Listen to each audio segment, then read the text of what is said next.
part of what our city's story has taught me is that a place that is this close to maybe giving up, a place that is taking blows from all of the economic changes around us, a place that is figuring out the relationship between the past, the present, and the future, can come roaring back when it stands on its own feet. And I see that same kind of hope in Franklin, and you ought to be proud of it.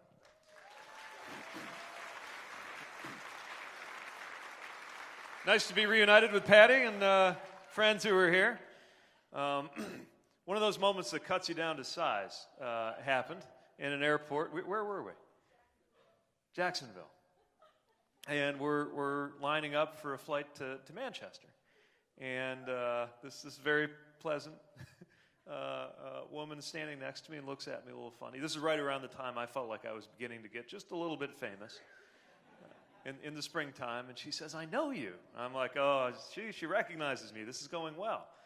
She's like, "Now, where have I seen you?" I'm like, "Oh, it'll come to her. It'll come to her." And she goes, "You work for CNN." I said, "Well, sort of. I'm on CNN from time to time."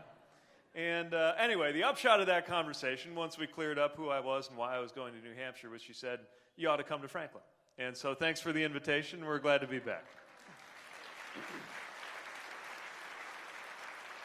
And I see another Pat, another good friend of ours here, who's so thrilled to be with you. Thanks again for joining us, Pat. We have made so many friends over this year of campaigning. And yet so much has also changed for our country that has only deepened our awareness of what it is that we have to do and what it is we're up against. And why I am here to ask for your vote is that 2020 is our chance, maybe our only chance, to put an end to what is happening right now in Washington and in this White House and deliver something better. I'm here to talk with you about what that's going to take. Let me start by asking you to form an image in your mind, in as much detail as you can, about a day that is in our future, our near future, we hope.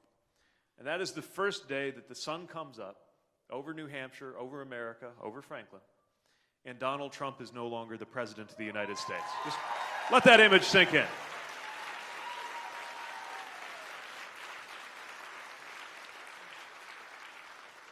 I am meeting more and more Democrats, more and more independents, and an awful lot of Republicans who cannot wait for that day to come about. It can't come soon enough. Just to put the chaos behind us and the corruption behind us and the tweets and the divisiveness and the fear behind us. And yet, if we think about it for a minute, that day is not the day that our problems end. It is the day that our work begins. Because think about what we're going to need from our president on that day.